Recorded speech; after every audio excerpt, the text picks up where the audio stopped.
Hey, welcome back to Mocktails with Marina. I'm your host, Marina, and today I'm joined by David Lund, the founder of Drømme, a brand that's been making waves with its bold botanical alternatives to alcohol.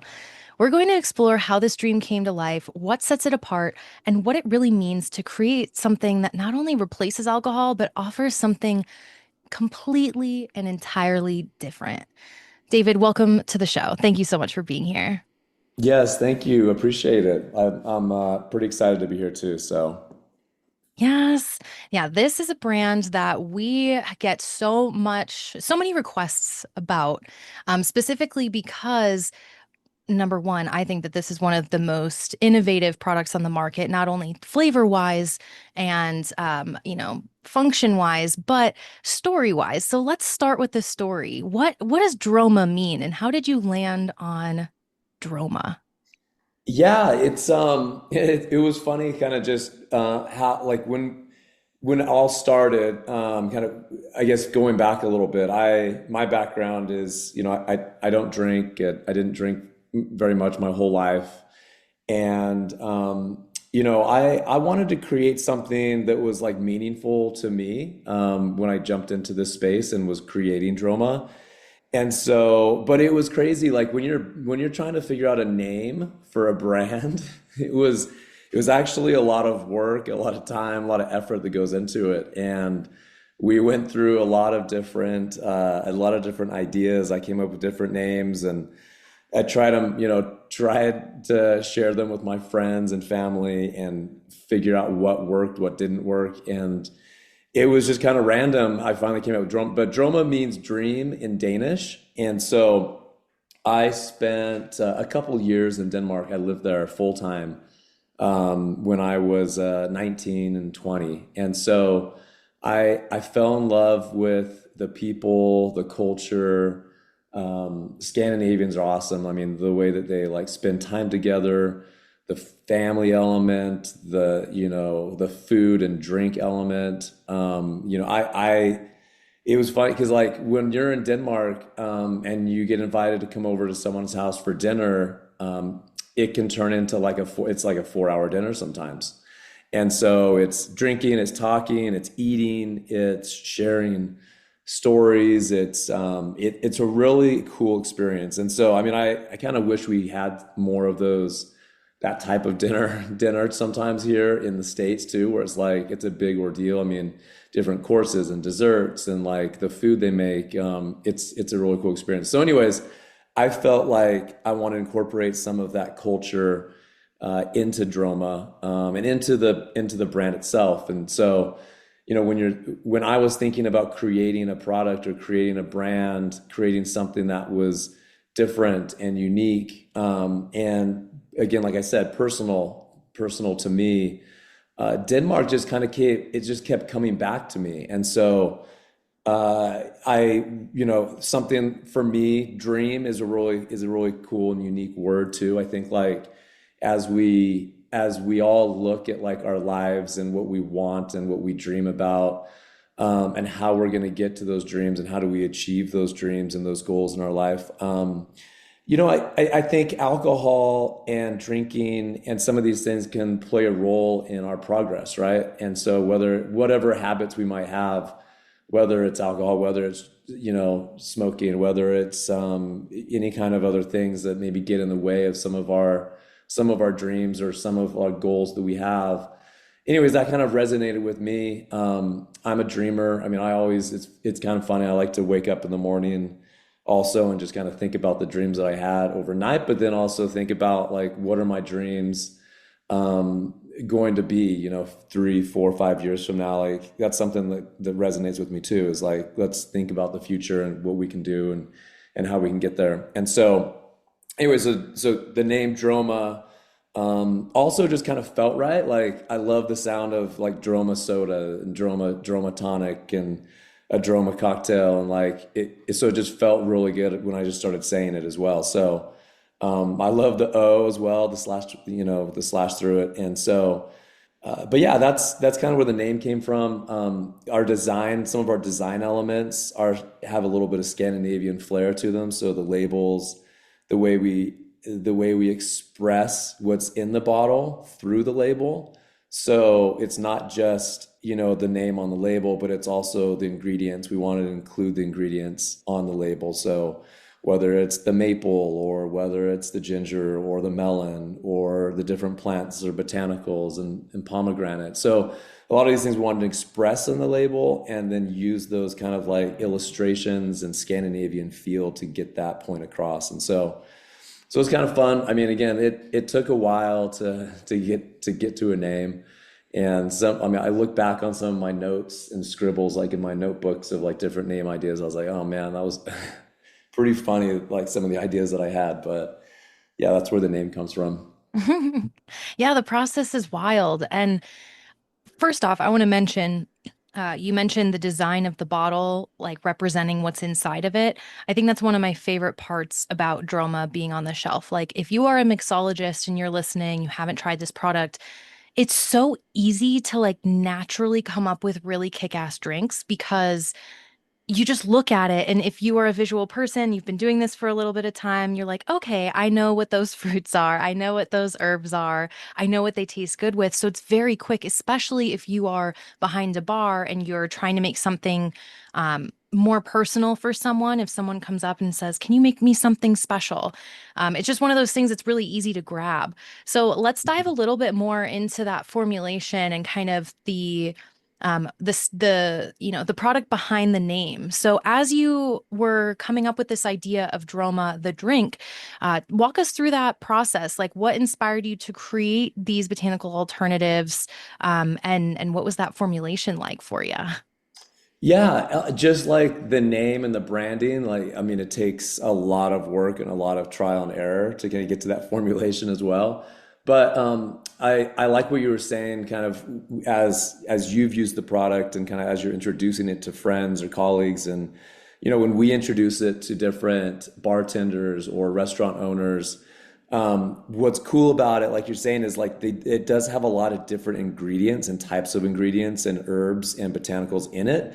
And so when you're mixing it, it's really, we wanted to create something that was basic, but also, had that complexity of, a high-end spirit, right? And so it's really easy to make a simple cocktail with Droma and soda or Droma and tonic and then some lemon, lime, and a little garnish. But what's also cool about the product and what I think bartenders and restaurant like that industry really likes about it is all the different elements in it and all the different ingredients. And so depending on kind of what they have behind the bar, their own mixes, their own juices, their own whatever they kind of are used to using, like you start adding some of that to Droma and it really highlights the flavors and things that you don't even expect to kind of come out of the flavors. And so like for instance, in Calm, the forward flavors are the ginger and the maple, right? But you can make really cool cocktails and kind of highlight some of the other flavors in it. Like there's licorice in it, there's clove in it, there's lemon balm in it. And so depending on how you mix that with your own syrups at the bar, you kind of you create like really different and unique qualities or flavors that are expressed in Droma. So in summary, yeah, you can make really simple cocktails. You can make really complex cocktails. And that was the goal too. So when we started working on the formulation and working on the flavors, I worked really closely with a bartender friend of mine who went sober and was super curious about how to make good non-alcoholic drinks. And so we kind of worked hand in hand to figure out like what works together, what doesn't work together. If we're mixing this with soda or tonic, how do the flavors kind of complement each other? And so that took a lot of time and effort to not only just find the right way that the flavors work together, but then also the right botanicals and herbs that would fit into the product. And so, like you're saying, Droma is really unique. The way that we create it, the way that we make it, the way that it was designed. It wasn't, we were the goal was never to replicate a type of alcohol out there, a type of spirit. So we're not trying to be a gin. We're not trying to be a tequila or any of these other spirits. Like what is cool and what excited me about the space is that there was so much room to use your imagination when you were creating a product, right? Because we're not like linked to a spirit, we can go whatever way we want with our flavors, whatever, whichever we want with our botanicals, our herbs. And so we pick things to put in Droma, both for the taste, but also for the functional benefits. And so, and that was another element for me when I was creating Droma was, okay, so if you're not going to drink alcohol, you're not going to drink liquor, why don't we drink something that's a little bit better for you, right? I mean, when you think about it, alcohol and spirits, it's a lot of sugar, right? It's a lot of some of these components that we kind of know that aren't the greatest for you. So trying to create a formula that was, better for you, healthier for you, and then also had that complexity in the taste. So that was what we wanted to do. And so with adaptogens and nootropics, we do add those as well. So we do want some of the benefits that are available out there for us with these herbs and with these botanicals. So we use ashwagandha, we use mushrooms, lion's mane, reishi, and we use other components just such as lemon balm and 5-HTP and some of these other nootropics to create a feeling, right? Like obviously when you drink Droma, you're drinking it for the taste, the complexity, the health benefits of it. And then, a little added benefit is everyone reacts differently and feels differently with nootropics and adaptogens, but calm does kind of help you relax. It has valerian root in it as well. So that's another herb that helps you relax. It's a great nightcap, so you can kind of drink it at the end of the day. And then awake, has some components in it such as alpha GPC and L-theanine for a mood boost and also for a little more energy. And so going back to your question about like how do we develop them and how do we come up with these products, like, when you're drinking a cocktail, a lot of times you want to have a little more energy, you want to stay a little more focused, you want to have like a social elixir. And so that's where awake comes into play. Calm is, like I said, it's a great nightcap. We wanted to find something that balanced awake, and we feel calm does that perfectly, the taste, but also the functionality behind it. So it was a lot of fun, a lot of work, a lot of time, a lot of like funny stories about, the different tastes that we were trying to play around with. And so it takes a lot of like iterative work to get to the point where we're at now. But yeah, and then I think moving forward, what's cool about the approach that we're taking with the botanicals and the herbs and the adaptogens is we can go down a lot of different paths. And so we're working on a third flavor. Hopefully we can get that out within, not too long. And so, but we can come up with lots of different types of flavors, right? Lots of different types of expressions is like what we like to call them. And all of these flavors and all these different ways that we create Droma, they also complement, I mean, they complement like a lot of the cocktails and stuff that you are familiar with. And so whether it's a spicy cocktail or whether it's a darker cocktail. And so even though we're not trying to make a gin and tonic, but we also kind of, there's elements to awake that fit really well with like we call it a dromarita, so like kind of like a spicy margarita. The calm fits really well into kind of like an old fashioned type drink. And so the ingredients, the complexity, and how they were built and formulated really kind of play into like a lot of different areas and a lot of different ways that you can go with the products. Wow, what I'm just like lost in right now is this world of Droma because it's so cool to just see how much of a spectrum that this covers, especially like you mentioned, different effects for different people. And the cool thing too is like you mentioned, there's so like each formulation has so much to it. So if you just grab a bottle of Calm, you're looking at the back and you're going through, you know, each of these herbs are really awesome. They're not only super tasty, but they each have their own stories to them. And any herbalists who are listening out there know exactly what I'm talking about. So I am so curious how you fell in love with this art form. Like, do you have any personal or professional background in wellness, beverages, or entrepreneurship before this, or was this the thing that taught you everything? Yeah, you know what's funny is I don't have, yeah, I didn't have a lot of experience. I mean, okay, so I take supplements. I've used supplements pretty much my whole life.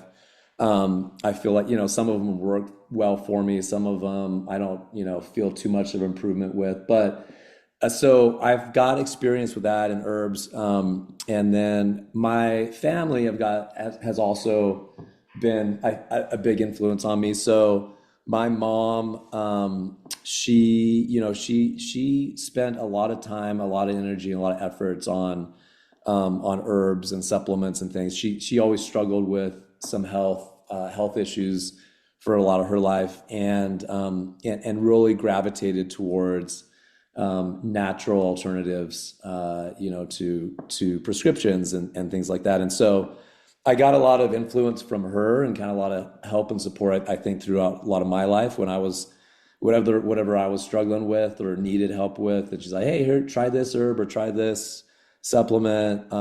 It can help you in these ways. And she obviously, a lot of trial and error on her side too. And then, yeah, my brother and his girlfriend, they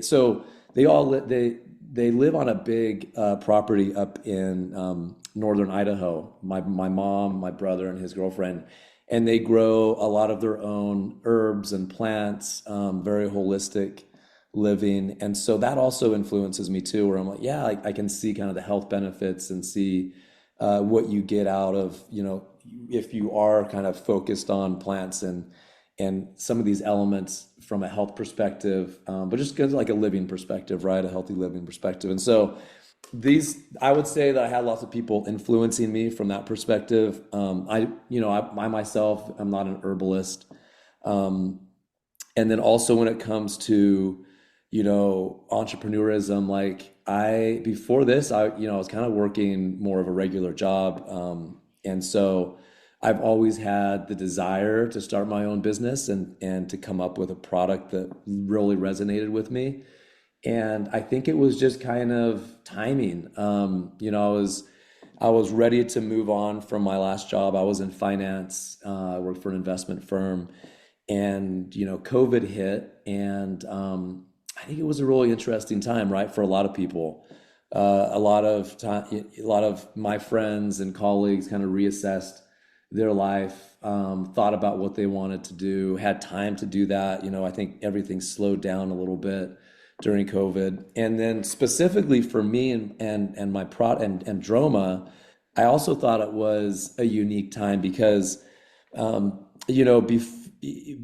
COVID there was this huge like everyone started drinking a lot more at home, right? Like a lot of like my work colleagues and people I knew, you would drink and probably drink way too much, right? And so I think there was this pendulum that kind of swung a little bit too far, right? Like all of a sudden, people were drinking, not feeling good, showing up on their Zoom calls drunk or hungover, and so there was this there was this timing where where people, and then obviously you've had the health and wellness trend for going on for the last 10 years, 15 years, or however long you want to look at it, the progression of people moving away from certain products or ingredients or things that you just kind of start to recognize and like notice things in your own life that you're not feeling good.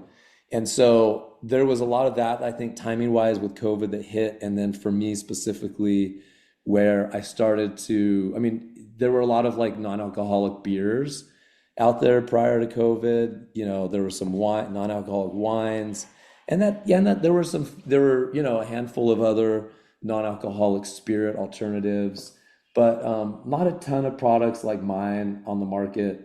And I think there was this boom in kind of this non-alcoholic trend. And so, like I said, I think the pendulum swung a little bit too far one way.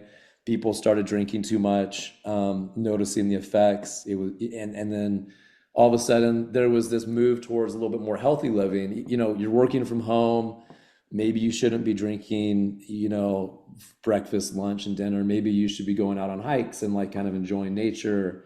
And so I think there was that trend also that kind of happened right during COVID where people wanted to get out more, kind of experience things. And so that also, I think, played into this movement, and this momentum into like non-alcoholic alternatives, right? And I think what's cool too is like there are some really awesome brands out there that have done a great job, and you know, I tip my hat to all of them out there that have been able to kind of help grow this industry because not one brand I think could have done, or helped grow it like it has. And so there's so many different types of alternatives now, right? And so that has been really cool to see. And I think all of that like innovation and that development and the small brand, explosion, right? I mean, you have like on the liquor side and the spirit side, yeah, you have craft distilleries and you have craft breweries, and I think everyone, whether you're a drinker or not a drinker, started to be more interested in some of these small manufacturers or small producers and maybe move away a little bit from the big brands. So you had that trend also happening at the same time. And so when it came to Droma, like I wanted to again create something that was different, not only from the flavor and the ingredient side, but also the way that it's made, right?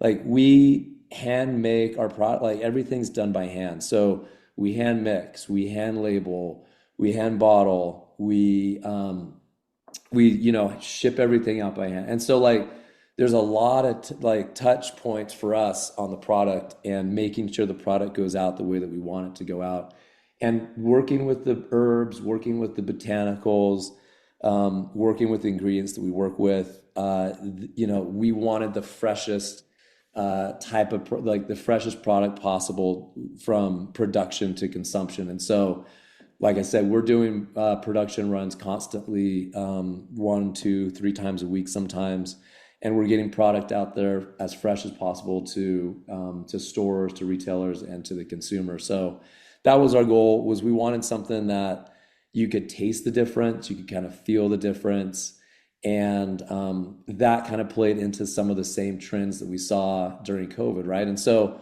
all of these things kind of aligned for me, where it's like, all right, this is something I'm passionate about, like being in finance and going to bars or restaurants and functions and not really having that cool of options or fun of options to drink, right? Like most of the time I was walking around with a soda water and some lime, right?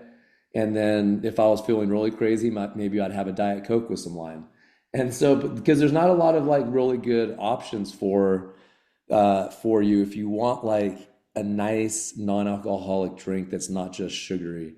And so that was like for me a driving factor for also creating Droma was like, hey, I want something where like I can go out with my friends that do drink and still have a good night where I'm like feeling that I'm drinking something fun and I can talk about my drink, right? There's elements to a Droma cocktail that you can talk about and it's interesting and different. And so because half the time when you're out there at a restaurant or bar, you're talking about your drink and what it tastes like and things like that. So those were driving factors for me, to create Droma. But yeah, going back to your initial question, I didn't have a lot of experience. I didn't have a lot of experience in, creating a consumer brand. So from that day one to where we are now has been a big learning experience for sure.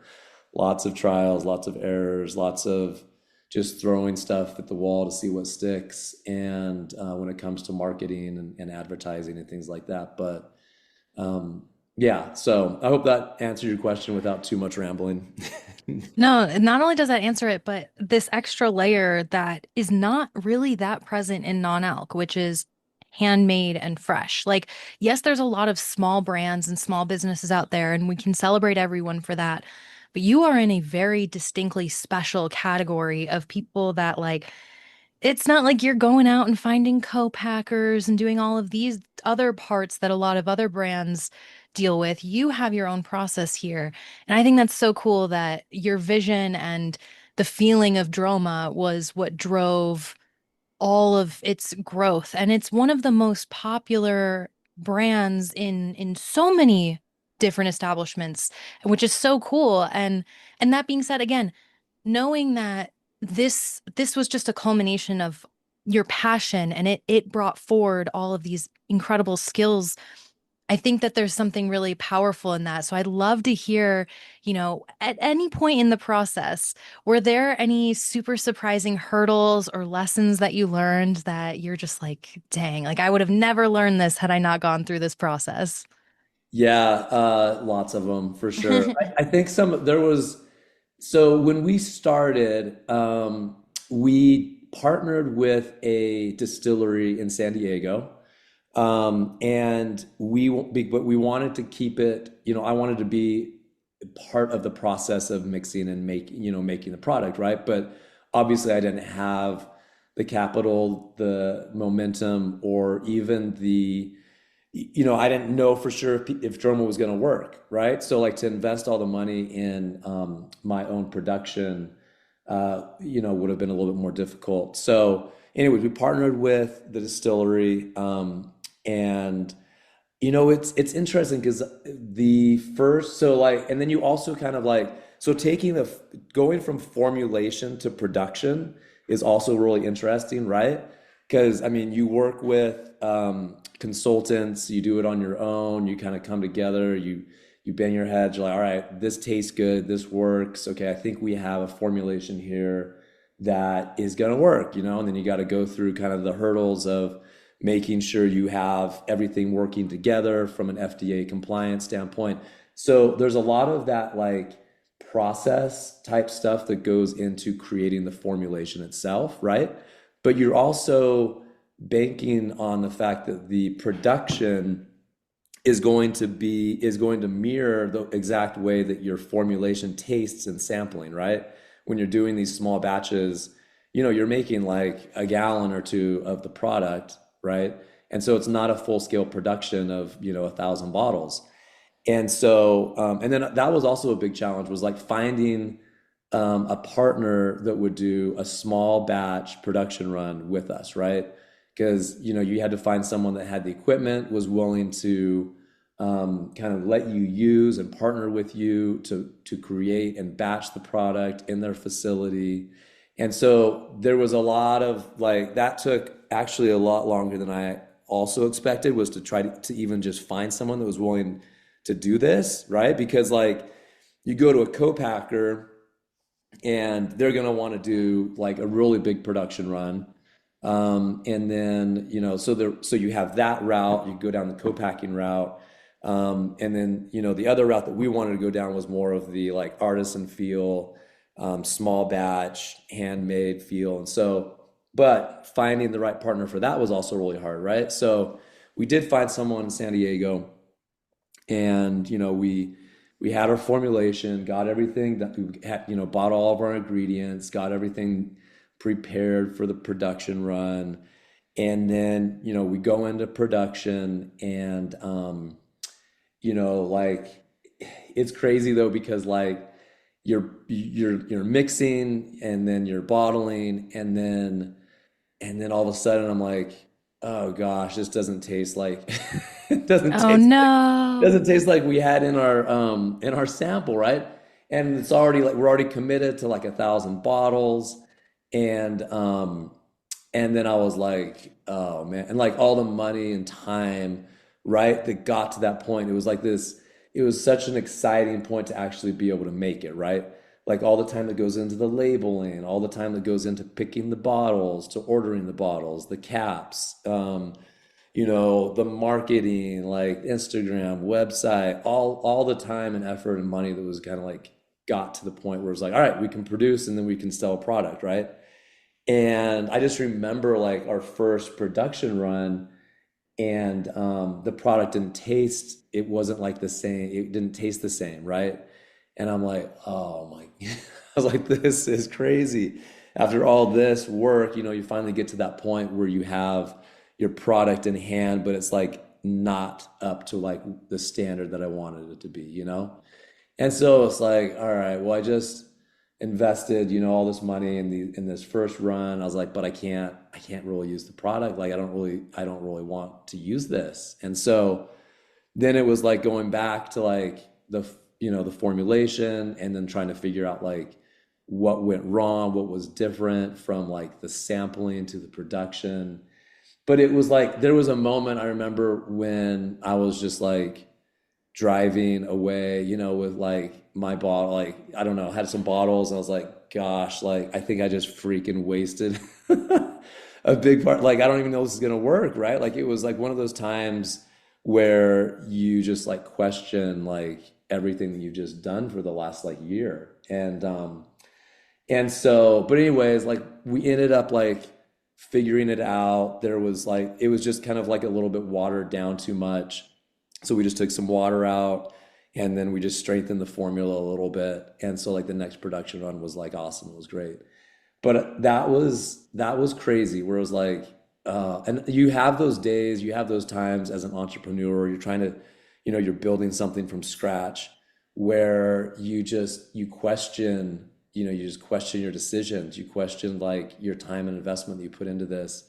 You question if anybody's going to want it, right? You question like all these different things like is because this is also kind of a new avenue, right? Like it's not a proven. I'm not like creating another gin and it's like, okay, well this is like your formula for creating a good gin, right? You partner with this person, use these ingredients, you design it this way and then you invest this much money and then hopefully you get this return. But like this was a new category. It is a new category. It's still a new category. So like trying to understand what your returns are going to be for all the efforts that you put in, and then you have these days where you think things aren't working, right? Like you're questioning, do people want it? Do people like are people going to buy it? Like are retailers going to stock this? And so in the early days, you kind of have those feelings. You go through these trials that are just like they're crazy, and you're like emotional and all this stuff where it's like, oh gosh, it's like up and down. And you're putting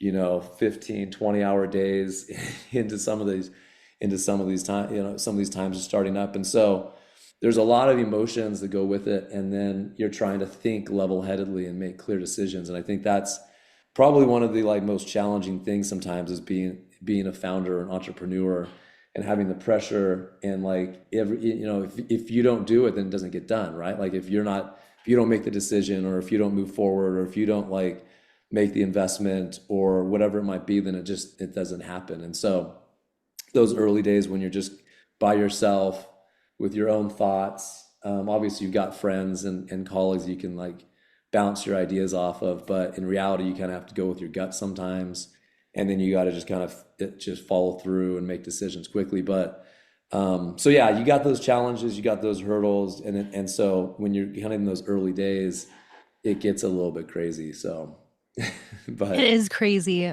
My husband and I affectionately refer to the first year of any business as psycho year. And you just have to accept that you're going to be a little bit psycho because there's so much that goes to it.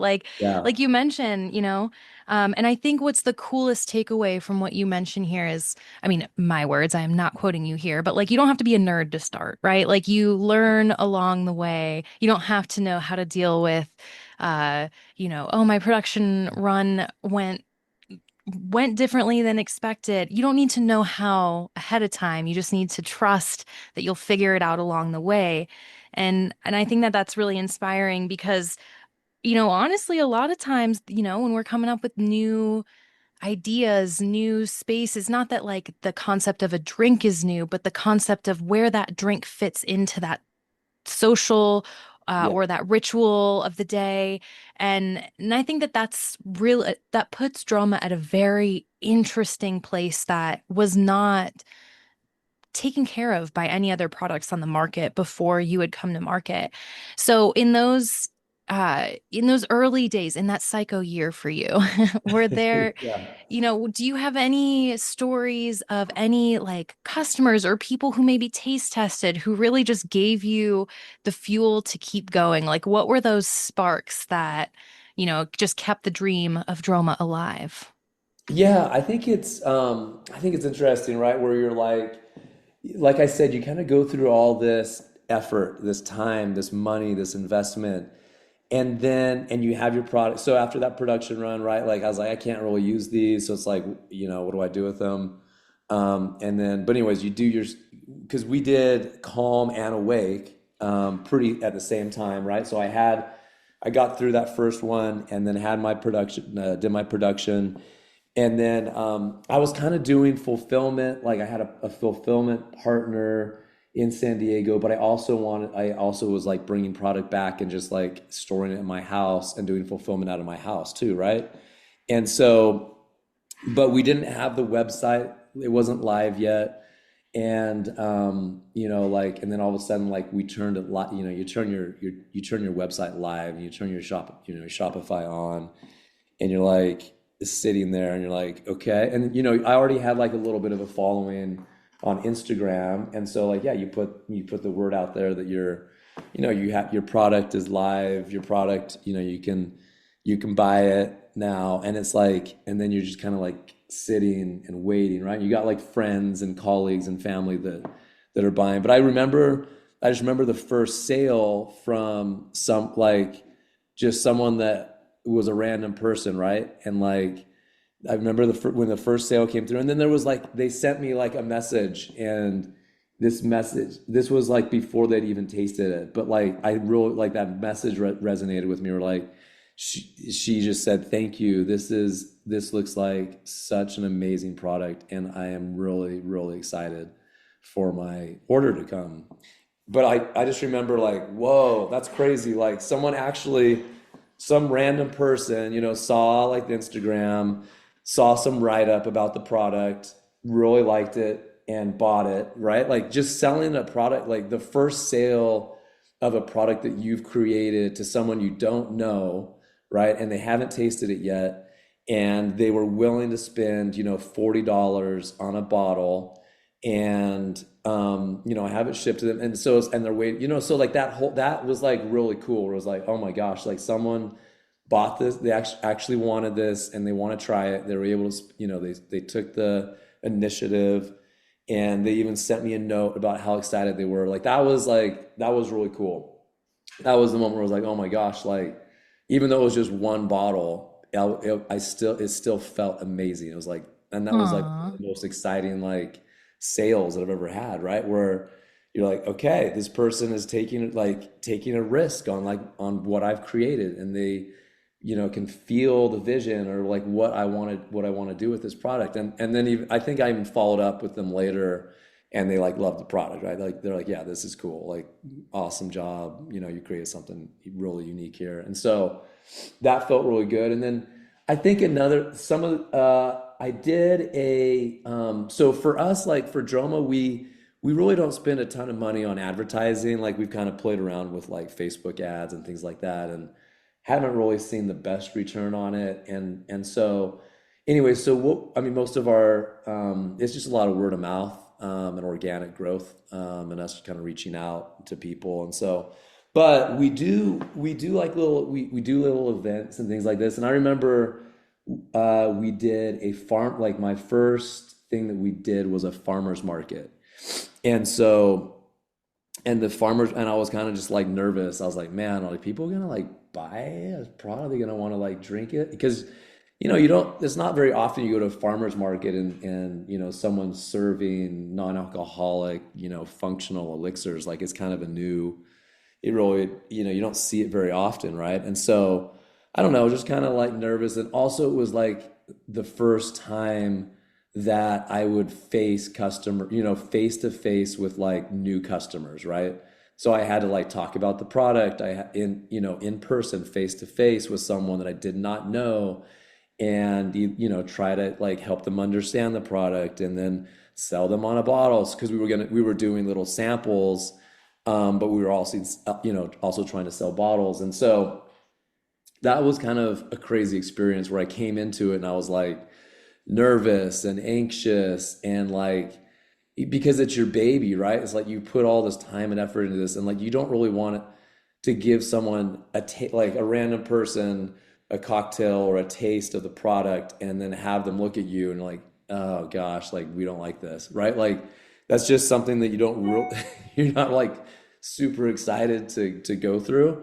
And I knew it was probably going to happen, but I was like, hopefully we can find some people that like it because I think Droma is unique, like like the taste, right? Like Awake has spice. It's got Szechuan and cayenne peppers, and but it also has like this verjus and tartness and pomegranate to it. So it's not like a common taste, right? And same with Calm, right? It has this strong ginger because we use an organic ginger root, and so like it's not a ginger flavor; it's actual ginger, and so you can feel that it burns and it gives you that punch. And then the maple syrup that we use is, organic maple syrup from Vermont. And so we spend a lot of money on these ingredients, but they're very unique tastes. And so I remember setting up for the farmer's market, showing up there. I was doing it with a buddy of mine and just waiting like, just open. We're sitting there like ready to make cocktails. For people, we have like a cool little bar set up that we use that's we can take it down and put it up and serve cocktails from it.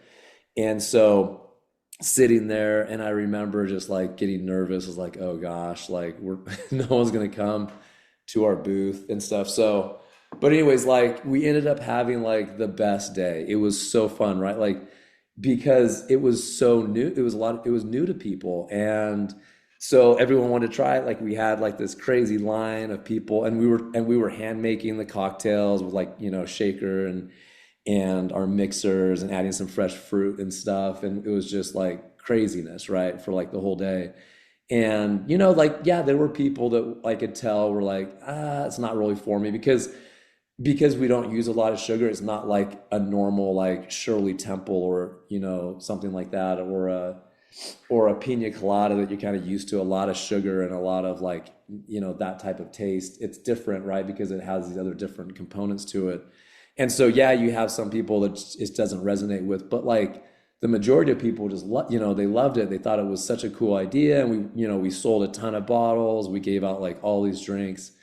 But yeah, I just remember at the end of the day, it was like this emotional day because you're just like, oh man, what if it doesn't go well? Like the same kind of feeling that I had with the production run, right? When you're just like, crap, did I just make a huge mistake? And like going into that farmer's market, I remember feeling that. And then like afterwards, I was like, oh wow, this is cool. Like this is definitely, something that people are gonna love. And it's gonna, we have some really cool products here. And so that was really fun. That was eye-opening for me and also kind of gave me motivation. And then you're also, when you're building a business, and I think you kind of you're in your like building state, right? So you're building a website, you're designing labels, yeah, you're working on the formulation, you're working on production, you're working on your finances and all these different things. And so you're in this little bubble of building, right? And so I thought the farmers market was like, it really opened my mind where it was like, whoa, like, okay, this is fun, like this is a product that people like. And then I just loved telling people about it, right? Like I loved explaining it and like talking about what was in it. And so for me that was like this huge like motivator where it was like, okay, I'm out of this like building. And so like that's why I like doing events now too sometimes, because it like takes you out of your day to day, and then you're like face to face with your customer. You're making them a drink, you're showing them how it works, and you're educating them. Because I feel like with Drome and a lot of these other products out on the market, like our biggest hurdle or the thing that we have to overcome is education, right? People just don't understand what the product is. I mean, you can look at it, you can touch it, you can hold the bottle, you can read the ingredients on it, but like using it and like how you use it is very different for everybody. But that's what we wanted. We wanted the flexibility, like a spirit gives people, right, to create cocktails, right? We wanted that same flexibility. and that base feel, right? That spirit base feel. And so, but yeah, so it's just fun to see how people like connect with the product, how they use the product. And then I love seeing people's faces, right? When it's like, oh, wow, this is cool, this is different. And so that always brings me back into like why we're doing this, right? Like the purpose of this is really for that customer that's looking for an alternative. And whether they're sober or whether they're, just want to take a break from alcohol or cut back on alcohol, like Droma kind of fits into a lot of those different types of situations and like you said, different times of day and rituals and like habits and things like that. So yeah, that's cool to kind of see, and that's really fun to see how everyone, uses Droma in a different way. It's so true. And I really appreciate what you say about, you know, it's fun and games to build, but it really becomes real in the field when you're really interacting with people. And even though it can be a little scary to put yourself and your ideas out there, that's where the magic happens. And we are so grateful that you had the courage to do that because Drama is definitely a fan favorite. And David, I want to thank you so much for sharing your story and sharing the story of the behind the scenes of Dromo with us today. So I want to, as much as I could talk to you forever about this because it's so fascinating, I'd love to close off on just hearing what's next. What is next for you and Droma? Yeah, yeah. So we get that. Yeah, we get asked that quite a bit. I think it's interesting to kind of see how the industry's evolved over the last few years, 3 or 4 years. I think you've seen a lot more kind of like canned and ready to drink type products come to market. Different ingredients that people are using in their products that are, like you have CBD products, you've got kava, you've got THC, you've got a lot of these other types of ingredients that are kind of going into developing products that are on the market as well too. And so like I think we get that, yeah, we get asked that a lot, like what's next? And I think for us it's kind of sticking with what we love and what we believe in, and that's really creating these functional elixirs, right? Like we want to create really good elixirs that people can use as spirits, right? And so, in the future, maybe we'll have some like ready to drink stuff, but like right now, it's really focused on, developing this third flavor, coming out with something that I think is going to be really different and cool from our existing flavors. And then, maybe come out with another fourth flavor or fifth flavor kind of down the road. But so yeah, development and innovation and research, like always researching like what ingredients, what herbs, what botanicals we want to include in the future products. We spend a lot of time on that. And then I think relationship building. So, we love building relationships with bars and restaurants and retailers. So, for us, we've seen so much success with the retailers that work closely with us and sample our product and put on little events with Droma and give their customers and community the opportunity to see Droma in real life and being used and being able to taste it. So that's something that we have done and we're going to continue to do is find the right partners, the right retailers, the right people, and help and encourage and build the community around this space and what Droma symbolizes from that perspective. So yeah, I think those are some of the things. I mean, we obviously want to kind of like get the brand out there and have it like more recognized. I think we're very well recognized within the sober community and kind of that sober, curious type consumer. But for us, like the biggest opportunity and vision for us is that Droma can really can sit on the shelf at a bar, sit on the bar cart next to someone's tequilas and bourbons and be that alternative to the drinker, right? That still drinks, that still likes to make cocktails, that still and have that and have it be that type of product that can really stand on its own and has enough flavor, complexity, and strength to really to match some of the what you're getting with like with a with a liquor based cocktail. And so we want to grow the brand within that space, right? And that's really like whoever drinks someone that anyone that drinks cocktails and likes good cocktails, right, is our opportunity to expand and share our vision with them and help them understand what the product is. So finding the right bars, finding the right restaurants, finding the right partners that are excited about non-alcoholic cocktails and wanting to try different things and experiment. And so we are kind of working on that, like how do we build the brand? How do we do what kind of like what are our objectives when it comes to marketing? How do we kind of approach those consumers? Um, I would say Drome is also unique in the fact that we don't, we view ourselves as kind of a sister to alcohol or spirits. Like I said, I think that's the biggest opportunity is to help people drink less, right? Help people have instead of, that fourth or fifth alcoholic cocktail, maybe they've got two, and then maybe they switch over to a Droma on that third and fourth, and then all of a sudden they feel, 10 times better the next morning. And then with Droma, like with the nootropics and the adaptogens and these ingredients in Droma, it's something that you can drink it every day, right? Like a lot of these herbs, you see the most benefit when you're regularly taking them or using them in your life. And so that's what's great about Droma versus like alcohol or some other like sugar bit, something that's super sugary is like we encourage people to drink Droma every day because it can be your ritual at night. It can be your ritual after lunch. It can give you that energy, that focus. It can help you relax at night. Because it has these benefits on the botanicals and the herb side, like it is something that you can consistently drink, right?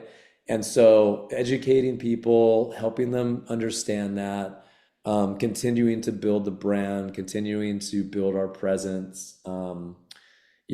Here we're pretty much focused in the US right now. I mean, obviously there's opportunities in some other countries that areas and stores that have reached out to us, but we are focused here. And so kind of building that momentum, building that brand awareness, I think is really where we want to kind of focus over the next like 6 to 12 months. And then as we launch our third flavor within that time frame as well and kind of bring that to market, would say, it's kind of what's next for us. I think what's exciting about this space is it is always changing, and so we're always looking for new ingredients and new ideas to put in Droma, and we can create new products.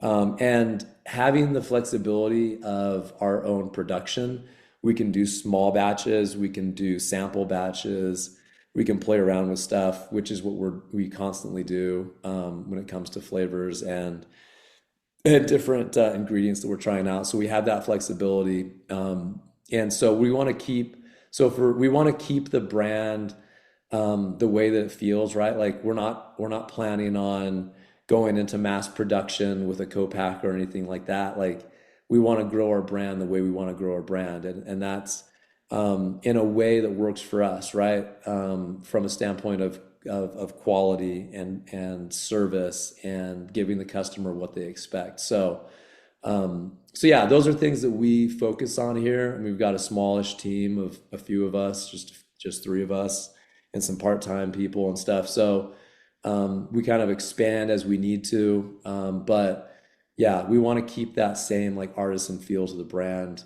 We don't, we're kind of sometimes picky too of where we sell. Like we don't sell on Amazon. We don't, sell at big retailers like a Walmart or something like that. We think the brand works really well in boutiques and small, markets and those kind of places where it does stand out and it's unique and people just love it. And so like those are the type of partners that we love having. So yeah, we want to grow the brand. We want to like expand. We want to give people, as many people the chance to taste it and experience it as possible. So trying to figure out ways to do that as well. But we're excited. I think this industry is still so early, and it has obviously a lot of growing pains to go through. But like the vision and what people want is there, and we're trying to offer that to people, and I think that we're getting our product into the right hands, so continuing to grow that way. But it's fun to see all the new products come out, and like the industry growing the way that it is. So we're excited. We think that there's a lot of room for us. And yeah, so yeah, I really appreciate too the time that you've spent with me today, the questions, and given me the opportunity to share a little bit more about Droma. So thank you so much.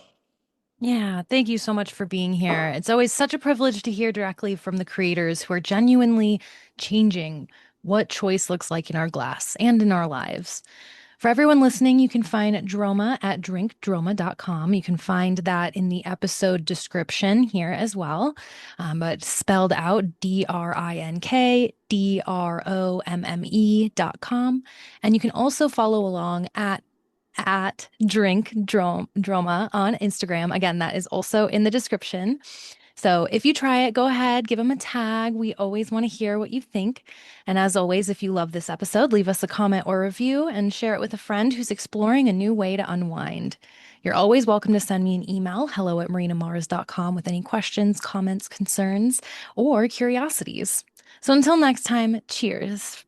Cheers to dreaming differently. And if you need anything, just let me know.